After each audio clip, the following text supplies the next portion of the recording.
First question જે કયો છે એ છે DDR SDRAM એનું પૂરું નામ શું છે? ઓકે, હવે મિત્રો આ જે રેમ છે, રેમનું પૂરું નામ આપણે જાણીએ છીએ શું છે? Random access memory. ઠીક છે, રેન્ડમ એક્સેસ મેમરી. હવે દરેકની અંદર રેન્ડમ એક્સેસ મેમરી કોમન છે, ચાર ઓપ્શનની અંદર રેન્ડમ એક્સેસ મેમરી કોમન છે.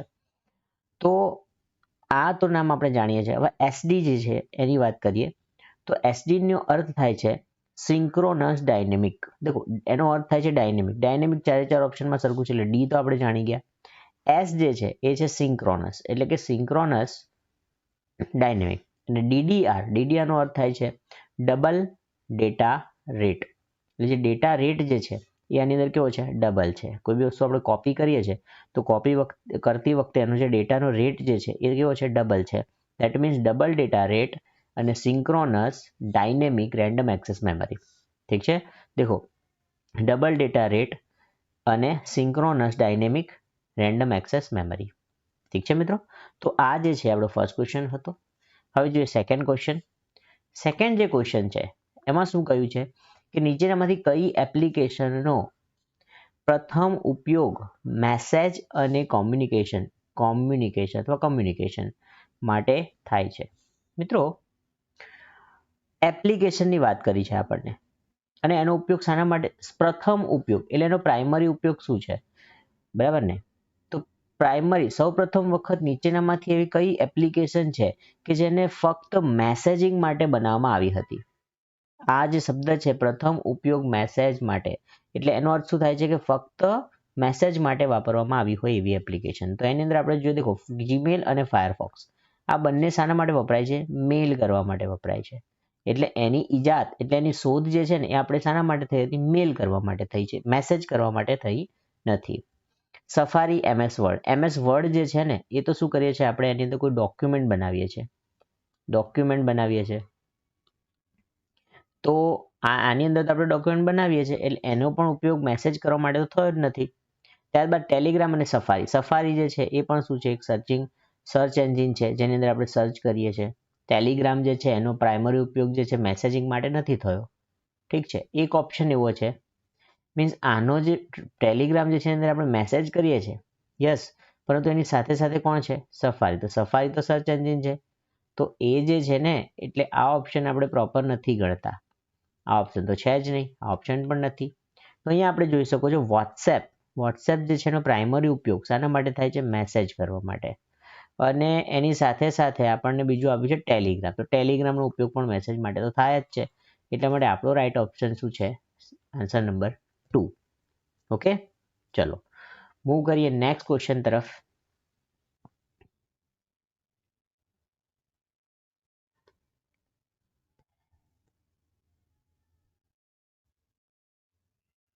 નેક્સ્ટ ક્વેશ્ચન જે છે એમાં આપણને શું કહ્યું છે કે માઇક્રોસોફ્ટ વર્ડ આ જે માઇક્રોસોફ્ટ વર્ડ છે ને એટલે કે MS વર્ડની વાત કરે છે, જેની અંદર આપણે શું બનાવીએ છીએ? ડોક્યુમેન્ટ્સ બનાવીએ છીએ. શું બનાવીએ છીએ? ડોક્યુમેન્ટ્સ બનાવીએ છીએ. તો અથવા શાની વાત કરે છે? એક્સેલ પણ આવે છે જેની અંદર આપણે ડેટા તૈયાર કરીએ છીએ. હે, આની અંદર જુદો જુદો ડેટા આપણે તૈયાર કરતા હોઈએ છીએ. તો એના જેવા જે પ્રોગ્રામ છે એમાં મેક્રો દ્વારા પોતાને દસ્તાવેજો સાથે જોડવા અને ફેલાવવા માટે કયા પ્રકારના વાયરસની રચના કરવામાં આવી છે? એટલે એવો કયો વાયરસ છે કે જે પોતાની સાથે જ દસ્તાવેજોની સાથે જોડાઈને ફેલાય છે? કેવા? તો કે MS વર્ડ અને એક્સેલ જેવા દસ્તાવેજો જે છે એની સાથે જોડાઈને ફેલાય જેવો વાયરસ કયો છે? તો મિત્રો અહીંયા શબ્દનું નામ આપણને આપી દીધું છે મેક્રો. તો મેક્રો જે શબ્દ છે એના ઉપરથી અહીંયા આપણને ખ્યાલ આવી જાય છે કે ભાઈ મેક્રો વાયરસ. ઠીક છે, તો મેક્રો વાયરસ એક એવો વાયરસ છે કે જે ડોક્યુમેન્ટ સાથે અટેચ થઈને ફેલાય છે. એટલે ડોક્યુમેન્ટ એક ફાઇલમાંથી બીજી ફાઇલમાં જાય અથવા એક કોમ્પ્યુટરમાંથી બીજા કોમ્પ્યુટરમાં ટ્રાન્સફર થાય છે તો તમારો વાયરસ જે છે એ શું થવાનો છે? ટ્રાન્સફર થવાનો છે. ઠીક છે, દેખો ચોથા નંબરનો જે ક્વેશ્ચન છે આપણી પાસે એ છે નીચેનામાંથી કયું એપ્લિકેશન સોફ્ટવેરનું ઉદાહરણ નથી. મિત્રો આ બધા જ ક્વેશ્ચન ખૂબ ઇમ્પોર્ટન્ટ છે, કારણ કે આ બધા જ ક્વેશ્ચન જે છે એ પહેલા પૂછાયેલા પ્રશ્નો જે છે એમાં આવેલા કોમ્પ્યુટરના રિલેટેડ પ્રશ્નો છે. ઠીક છે, જેને રિસર્ચ કરીને ઇવેલ્યુએટ કરેલા પ્રશ્નો છે આ. ઠીક છે, તો આ પ્રશ્નોને ખાસ તમારે તૈયાર કરવાના છે કે નીચેનામાંથી કયું એપ્લિકેશન સોફ્ટવેરનું ઉદાહરણ નથી. અચ્છા, એપ્લિકેશન સોફ્ટવેર એટલે શું? એટલે એવું કે આપણે જે મોબાઈલ યુઝ કરીએ છીએ, મોબાઈલની અંદર કોઈ પર્ટિક્યુલર કામ કરવા માટે આપણી પાસે શું છે? એપ્લિકેશન છે. શું છે? એપ્લિકેશન. તમે સર્વે જાણો જ છો એપ્લિકેશન શું છે, બરાબર ને? કે જેમ કે મારો ફોટો એડિટ કરવો છે, ફોટો શું કરવો છે? એડિટ કરવો છે. તો ફોટો એડિટ કરવા માટે તમારી પાસે શું છે? સોફ્ટવેર. તો આ સોફ્ટવેર જે છે એને તમે શું કહો છો કે પ્લે સ્ટોર ઉપરથી શું ડાઉનલોડ કરશો? એપ્લિકેશન. એપ્લિકેશન ડાઉનલોડ કરશો, બરાબર ને? તો આ જે એપ્લિકેશન સોફ્ટવેર જે છે એટલે શું કે એક સ્પેસિફિક કામ કરે છે. શું કરે છે? પર્ટિક્યુલર એક સ્પેસિફિક કામ કરે છે. ઠીક છે, પણ આપણને શું કીધું છે કે ઉદાહરણ નથી. દેખો અહીંયા ગૂગલ ક્રોમ જે છે એક એપ્લિકેશન છે જેની અંદર તમે મોબાઈલમાં કે પછી કોમ્પ્યુટરની અંદર તમે શું કરી શકો છો? સર્ચ કરી શકો છો. એડોબ ફોટોશોપની અંદર તમે ફોટાને એડિટ કરી શકો છો. વોટ્સએપ જેની અંદર તમે મેસેજિંગ કરી શકો છો, ચેટ કરી શકો છો. તો વિન્ડોઝ વિસ્ટા જે છે ને એ એક એપ્લિકેશન સોફ્ટવેર નથી. આપણને તો નથી પૂછ્યું છે ને. તો આ જે વિન્ડોઝ વિસ્ટા જે છે એ એક એપ્લિકેશન સોફ્ટવેર નથી. આ શું છે? આ જે છે વિન્ડોનું ઉદાહરણ છે. શું છે? વિન્ડોઝ છે, ઓએસ છે. ઠીક છે, ચલો નેક્સ્ટ વધીએ, નેક્સ્ટ ક્વેશ્ચન તરફ આગળ. ઓકે, તો વિન્ડોઝ ઓએસમાં ડેસ્કટોપની નીચે આ ડેસ્કટોપ છે એનું એક ઉદાહરણ મેં અહીંયા આપ્યું છે. એની નીચે એટલે આ જે નીચેનો બાર છે એમાં ડાબી બાજુ એટલે સૌથી લેફ્ટ કયું તત્વ સામાન્ય રીતે જોવા મળે છે?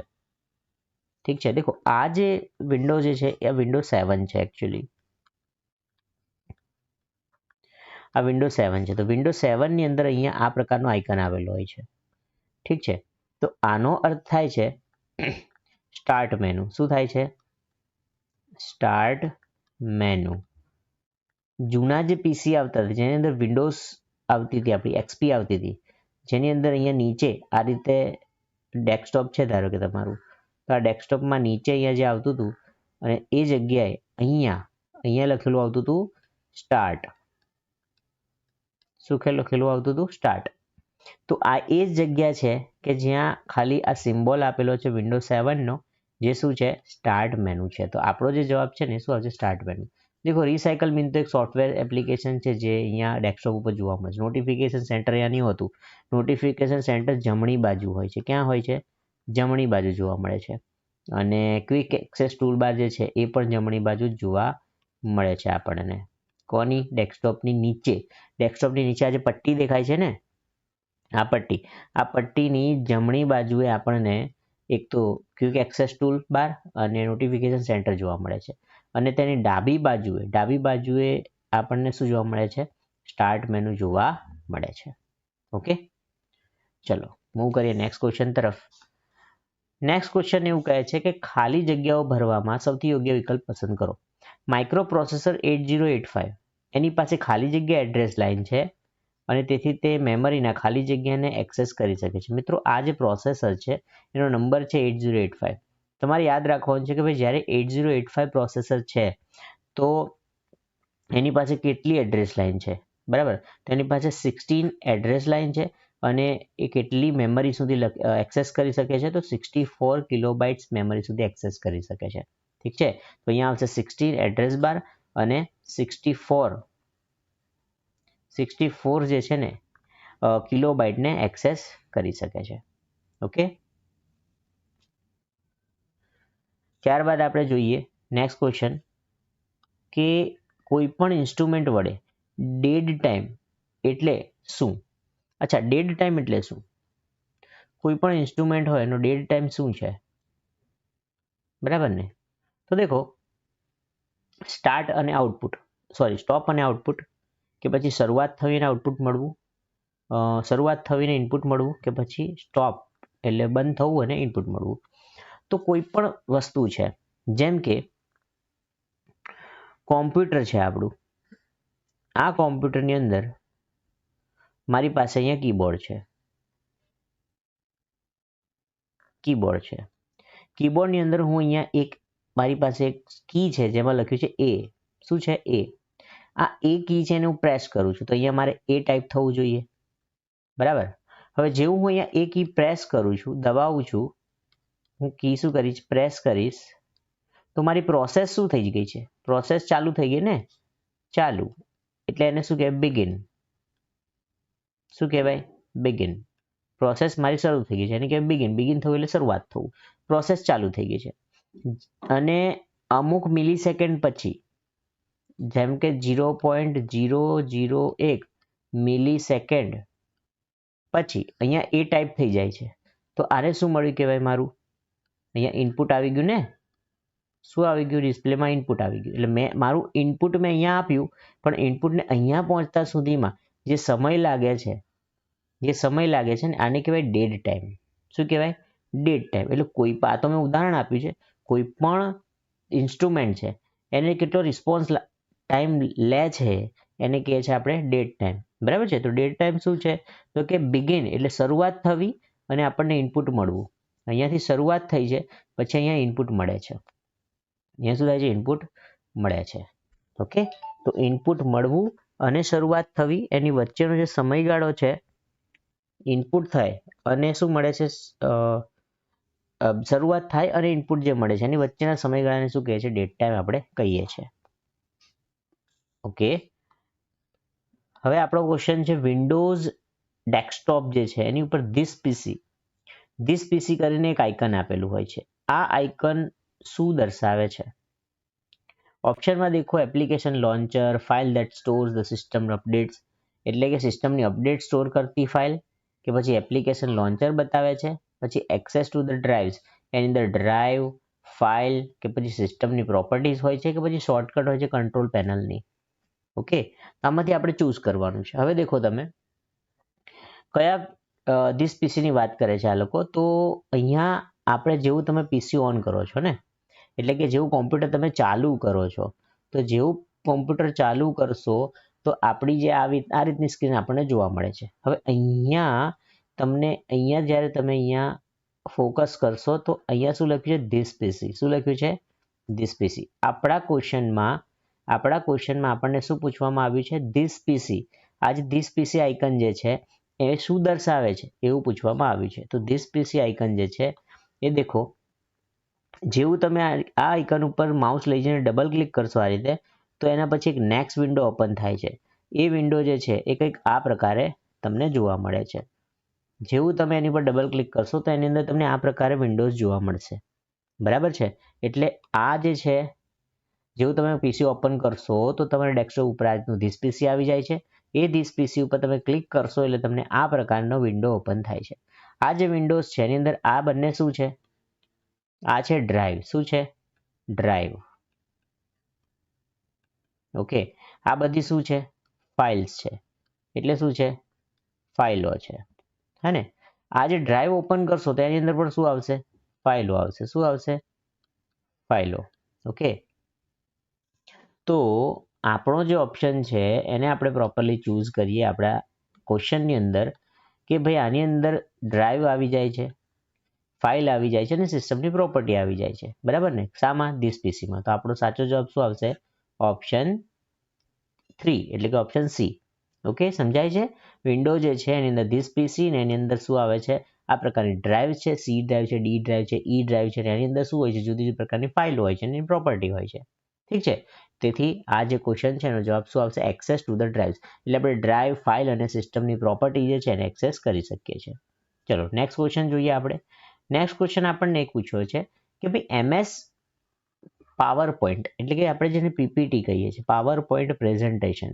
તો આ જે પીપીટી જે છે ને એમાં સ્લાઇડ શો ચલાવવા માટે મુખ્યત્વે કયા વ્યૂનો ઉપયોગ કરવામાં આવે છે? એટલે સ્લાઇડ શો ચલાવવા માટે એટલે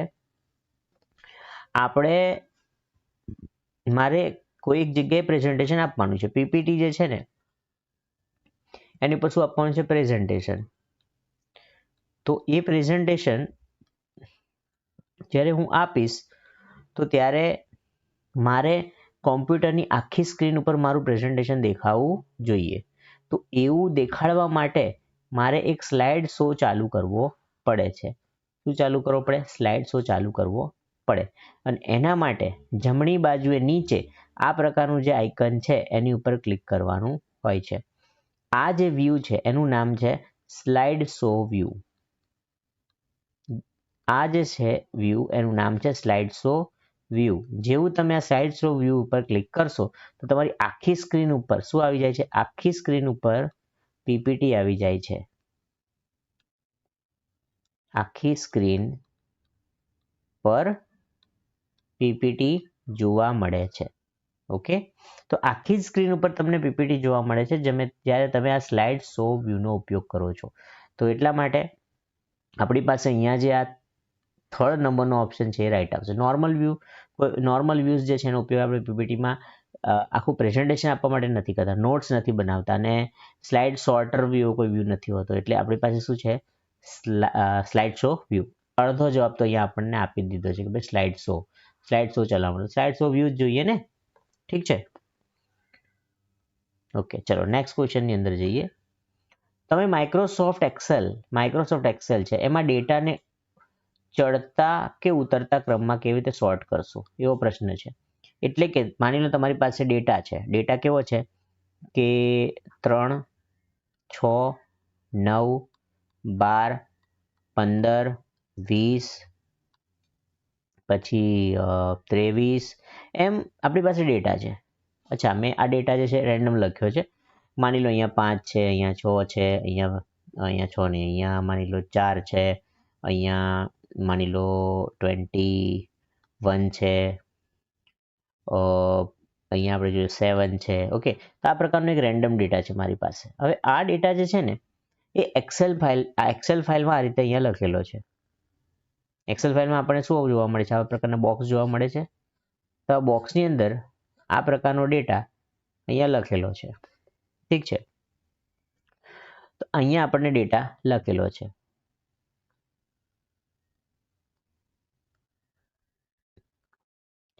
આ પ્રકારે. હવે આને મારે કાં તો ચડતા ક્રમમાં ગોઠવવો છે કાં તો ઉતરતા ક્રમમાં ગોઠવવો છે. એટલે તો કે પહેલા નાની સંખ્યા આવે પછી ધીરે ધીરે સંખ્યા વધતી જાય, અથવા પહેલા મોટી સંખ્યા આવે પછી ધીરે ધીરે સંખ્યા ઘટતી જાય. આવી રીતે મારે ગોઠવવું છે. તો હું શું કરીશ? આવો ક્વેશ્ચન આપણને પૂછવામાં આવે છે. તો દેખો, ફોર્મેટ મેનુમાંથી સોર્ટ કરો પસંદ કરીને. હવે અહીંયા તમે જ્યારે એક્સેલ ખોલશો તો એક્સેલની સૌથી ઉપરની બાજુએ ફોર્મેટ, અહીંયા જુદા જુદા શું આપેલા છે આપણને? મેન્યુ આપેલા, જેમ કે file menu, home, insert, page layout, format, data, review અને વ્યૂ. પહેલો ઓપ્શન એમ કહે છે કે ભાઈ ફોર્મેટ મેનુમાં જશો, એટલે કે આ ફોર્મેટ મેનુમાં, અને ફોર્મેટ મેનુમાં જઈને તમે શોર્ટ ઉપર પસંદ કરશો. તો અહીંયા તમે જોઈ શકો છો કે ડેટા જે છે ને ડેટા મેનુ ઉપર ક્લિક કરેલું છે. આ જે પીસી છે એની અંદર ડેટા ઉપર ક્લિક કરેલું જ છે. તો ડેટા ઉપર ક્લિક કરે છે ત્યારે અહીંયા સોર્ટ આવે છે. આ દેખાય છે સોર્ટ ક્યારે આવ્યું છે? ડેટા ઉપર ક્લિક કરો ત્યારે સોર્ટ આવ્યું છે. એનો અર્થ થાય કે ફોર્મ્યુલામાં જવાથી ફોર્મેટ મેનુસ જે છે ફોર્મેટમાં જવાથી આ ફોર્મ્યુલા લખ્યું છે. ઓકે, ફોર્મેટ મેનુ જે છે એની અંદર જવાથી સોર્ટ આવતું નથી. તો આપણો આ ઓપ્શન તો રોંગ છે. ચલો નીચે જોઈએ. ડેટા ઉપર જમણું ક્લિક કરીને અને સંદર્ભ મેનુમાં સોર્ટ પસંદ કરીને આ જે ડેટા હોય એની પર રાઈટ ક્લિક કરો તો એ રીતે પણ સોર્ટમાં જવાતું નથી. અચ્છા, ટૂલ બારમાં સોર્ટ બટન પર ક્લિક કરીને, અચ્છા ટૂલ બારમાં ડાયરેક્ટલી આ ટૂલ બાર છે એની અંદર ડાયરેક્ટલી કંઈ શોર્ટ બટન આવવાનું નથી. શોર્ટ બટન ક્યારે આવશે? જ્યારે તમે ડેટા શ્રેણી એટલે આ જે ડેટા શ્રેણી છે એની પર અહીંયા ક્લિક કરશો, અહીંયા ડેટામાં આવશો તો ડેટામાં આવશો એટલે આ બધી વસ્તુ અહીંયા ખુલશે. તમને દેખાય છે? આ બધી વસ્તુ અહીંયા ખુલવાની છે. આ બધી વસ્તુ ખુલશે એની અંદર પછી ડેટા મેનુમાંથી સોર્ટ પસંદ કરવાનું. ડેટા મેનુની અંદર આ શું છે? સોર્ટ. તો આ સોર્ટ પસંદ કરવાનું, એની પર ક્લિક કરવાનું અને સોર્ટ કરવાના માપદંડ અને ક્રમનો ઉલ્લેખ કરો. એટલે એની ઉપર તમે જેવું ઓપન કરશો તો અહીંયા લખ્યું છે A થી Z. A થી Z એટલે ઉપરથી નીચે, અને Z થી A એટલે નીચેથી ઉપર. એટલે આ ઉપરથી નીચે એટલે નાનાથી મોટું એટલે ચડતા ક્રમમાં થઈ જશે અને જેવું તમે આની ઉપર ક્લિક કરશો એટલે આ કેવું થઈ જશે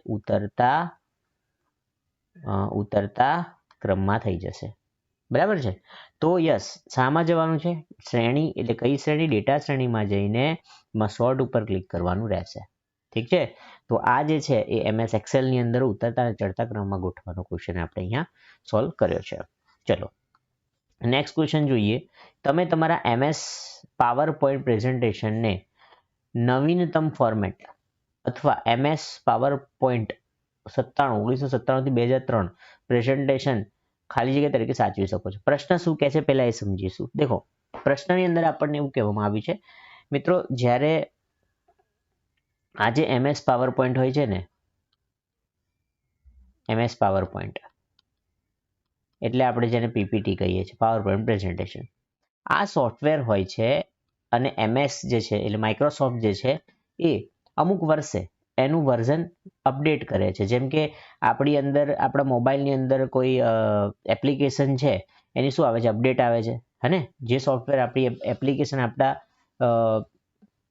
સોફ્ટવેરમાં મોબાઈલમાં હોય છે એમાં શું આવે છે અપડેટ આવે છે એ જ રીતે પાવર પોઈન્ટ પ્રેઝન્ટેશનની માઇક્રોસોફ્ટ અમુક વર્ષે શું કરે છે અપડેટ કરે છે શું કરે છે અપડેટ કરે છે તો અહીંયા ક્વેશ્ચન એવો પૂછવામાં આવ્યો છે કે 2003ની સાલમાં એટલે 1997 થી 2003માં પ્રેઝન્ટેશન એટલે પીપીટી એ કેવા ફોર્મેટમાં સેવ થતી હતી કેવી રીતે સાચવવામાં આવતી એટલે કેવી રીતે સેવ થતી હતી તો ત્યારે .ppt ફોર્મેટમાં સેવ થતી હતી અચ્છા આનો અર્થ શું થાય .ppt તો જ્યારે પણ આપણે કોઈ પાવર પોઈન્ટ પ્રેઝન્ટેશન બનાવીએ છીએ એટલે કે કોઈ ફાઇલ બનાવીએ છીએ ધારો કે એનું નામ હું આપું છું ABC તો અમે નામ આપ્યું એની પાછળ અહીંયા ડોટ કરીને પીપીટી આવતું હતું આ જે છે ને આ બાય ડિફોલ્ટ આવવાનું છે અને આપણે લખતા નથી આપણે તો શું આપીએ છીએ ખાલી નામ આપીએ છીએ આ એનું શું છે એક્સટેન્શન છે બરાબર છે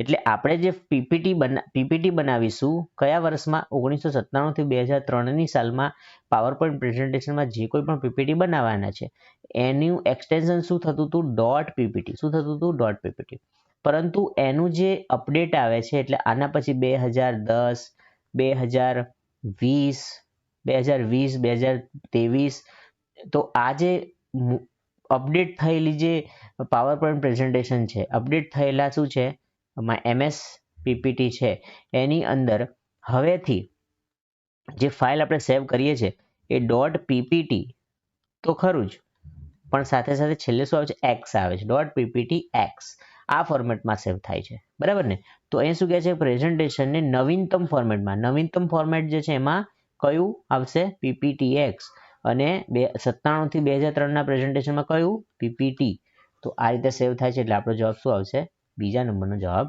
આવે છે ઓકે ચલો મૂવ કરીએ નેક્સ્ટ ક્વેશ્ચન તરફ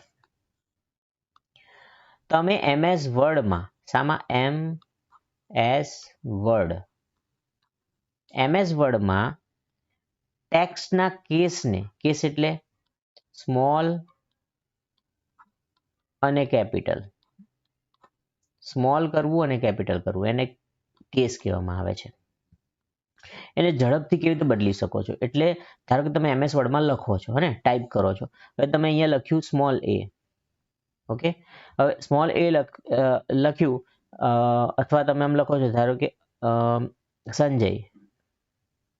સંજય બરાબર છે ને પછી આગળ તમે ભાઈ લખો છો તો આ ભાઈ તમારે કેપિટલમાં લખવું છે માની લો આ તો જસ્ટ એક્ઝામ્પલ આપીએ છીએ આપણે કે ભાઈ મારે કેપિટલમાં લખવું છે હવે હું સંજય લખ્યું મેં તો સ્મોલમાં લખ્યું છે હવે મારે ભાઈ કેપિટલમાં લખવું છે હને તો શોર્ટમાં એટલે ઝડપથી ફટાફટ મારે શું કરવું છે કેસ બદલવો છે એટલે આ લોઅર કેસ છે આને શું કહેવાય લોઅર કેસ એમાંથી મારે શામાં જવું છે હાયર કેસમાં જવું છે શામાં જવું છે હાયર કેસમાં જવું છે ઓકે અથવા માની લો આ સંજય જે છે ને આને જ મારે શું કરવું છે હાયર કેસમાં લખવું છે એક વખત મેં લખી દીધું છે એક વખત મેં શું લખી દીધું સ્મોલમાં લખી દીધું આ રીતે સંજય હવે આને મારે કેપિટલમાં લખવું છે આ રીતે સંજય બરાબર ને એને જ મારે ઝડપથી ફટાફટ રીતે ઇરેઝ કર્યા વગર અને ફરીથી લખ્યા વગર મારે શું કરવું છે? આને કેપિટલ કરી દેવું છે. તો MS વર્ડમાં શું કરીશ? કઈ શોર્ટ ક્રિયામાંથી વપરાશે? યાદ રાખજો મિત્રો, જ્યારે પણ આપ કોઈ પણ લોઅર કેસમાં લખેલો શબ્દ છે એને હાયર કેસમાં કન્વર્ટ કરવા માંગો છો તો એવા કેસમાં શું કરવાનું? શિફ્ટ દબાવવાનું છે. શિફ્ટ દબાઈ રાખવાનું છે.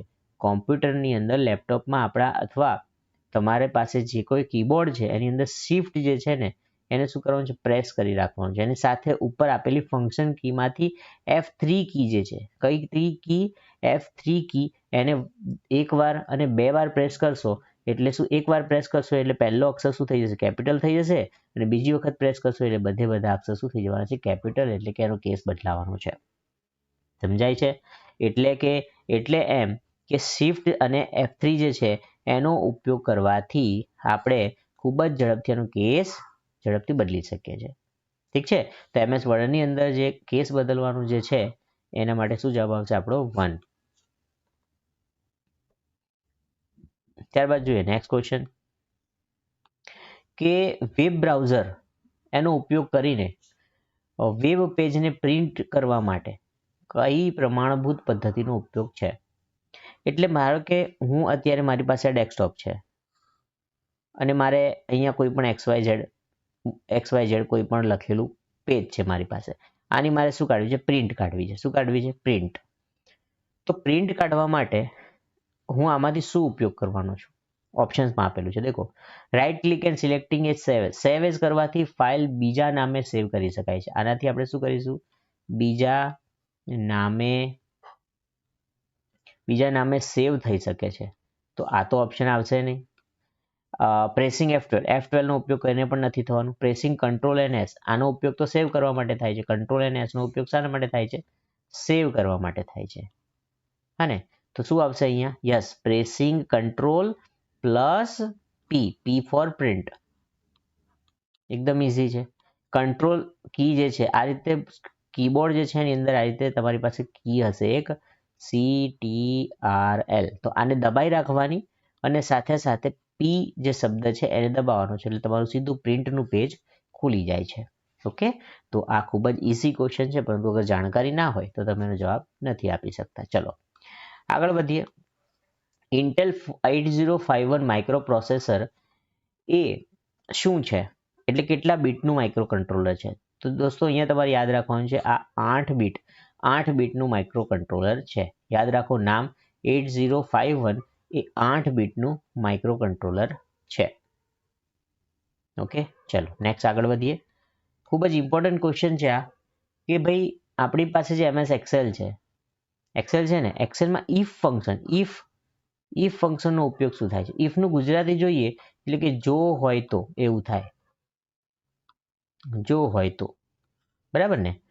તો એક્સેલની અંદર ઇફનો ઉપયોગ ક્યાં થાય છે? એટલે કોઈ એક જગ્યાએ જો હોય તો એવું આવતું હશે કે જો આવું હોય તો આવું થાય, આવું હોય તો આવું થાય, એવું ક્યાંક આવતું હશે ત્યારે ઇફનો ફંક્શનનો ઉપયોગ થતો હશે.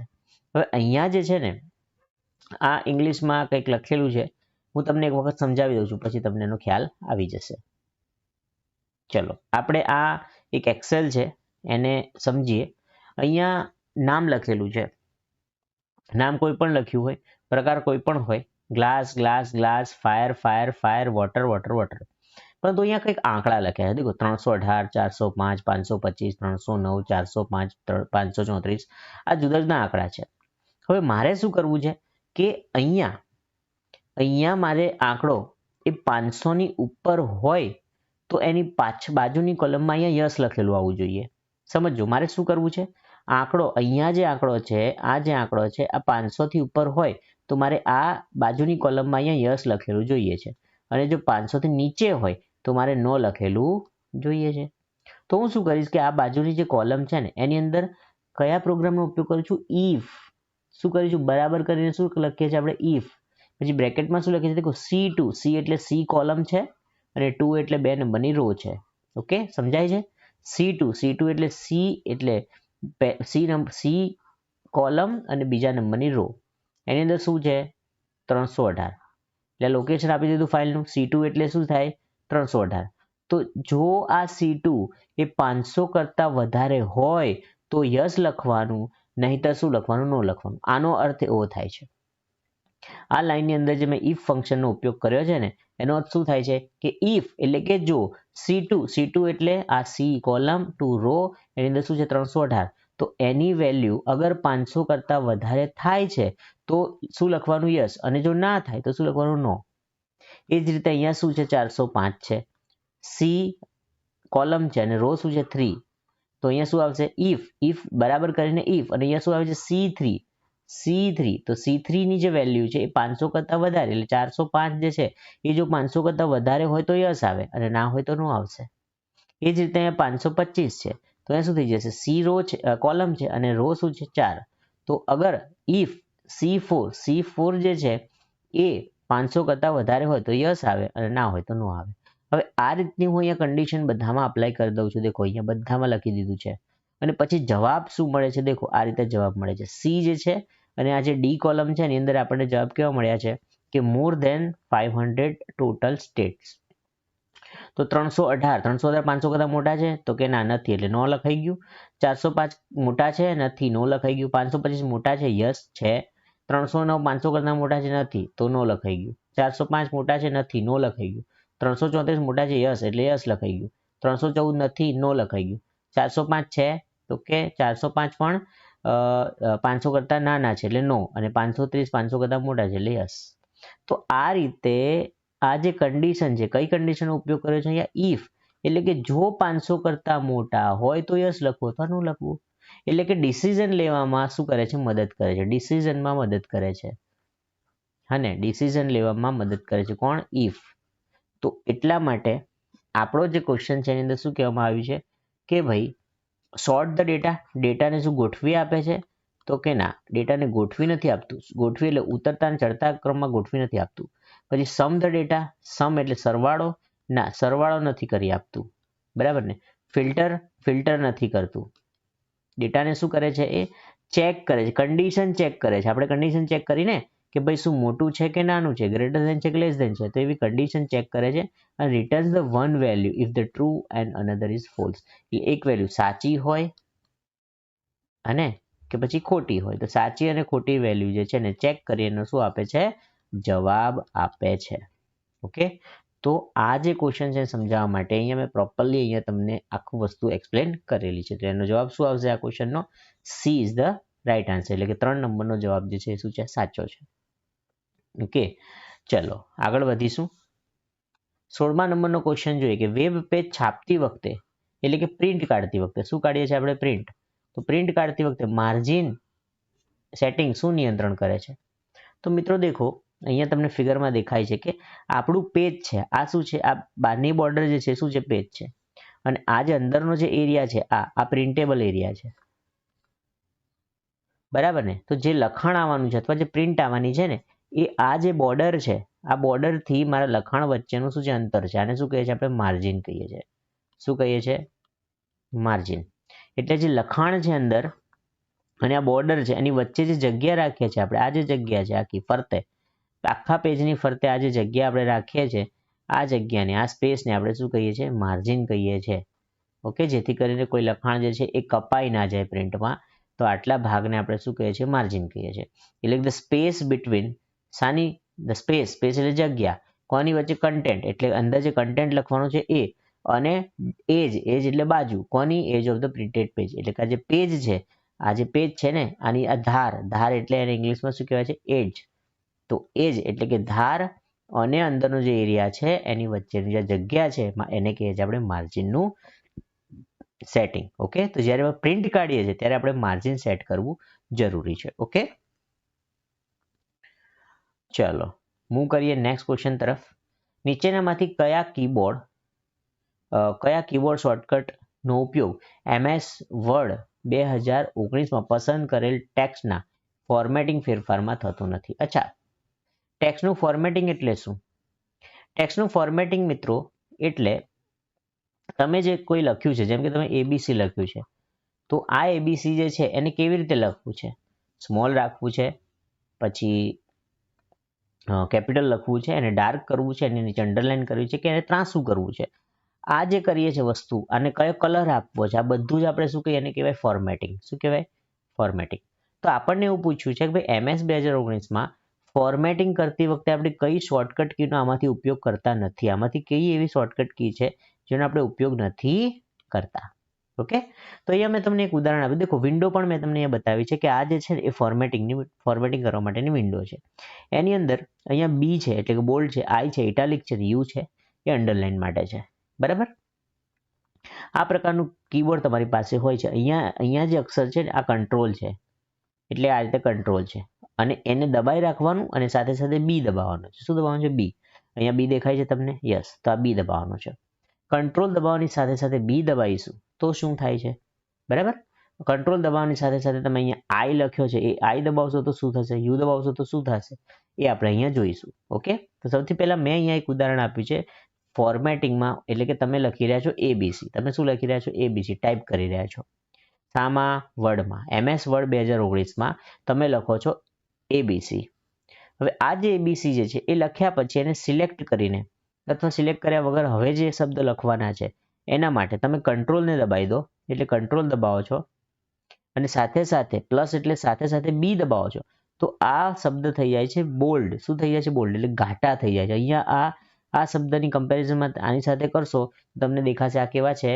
ઘાટા શબ્દ છે. ઓકે, ચલો હવે તમે બી જે છે એની સાથે સાથે તમે અહીંયા કંટ્રોલ જે છે એમાં બી તો દબાયેલું જ છે, પણ સાથે સાથે તમે યુ પણ દબાવો છો. એટલે કંટ્રોલ બી દબાયા પછી તમે કંટ્રોલને દબાવીને યુ દબાવો છો, તો યુનો અર્થ શું થાય છે? અંડરલાઇન. તો આ એબીસીની નીચે શું આવી જાય છે? અંડરલાઇન આવી જાય છે.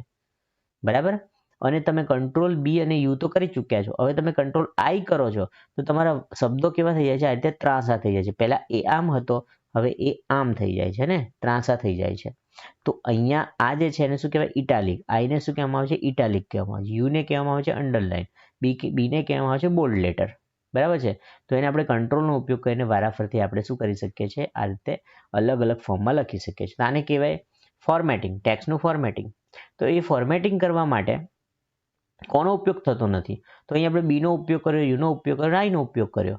તો કંટ્રોલ એસનો ઉપયોગ કરતા નથી. અચ્છા, કંટ્રોલ એસનો ઉપયોગ આપણે કરતા નથી એટલે આપણો જવાબ તો એ આવવાનો છે, પણ કંટ્રોલ એસનો ઉપયોગ ક્યાં થાય છે? તો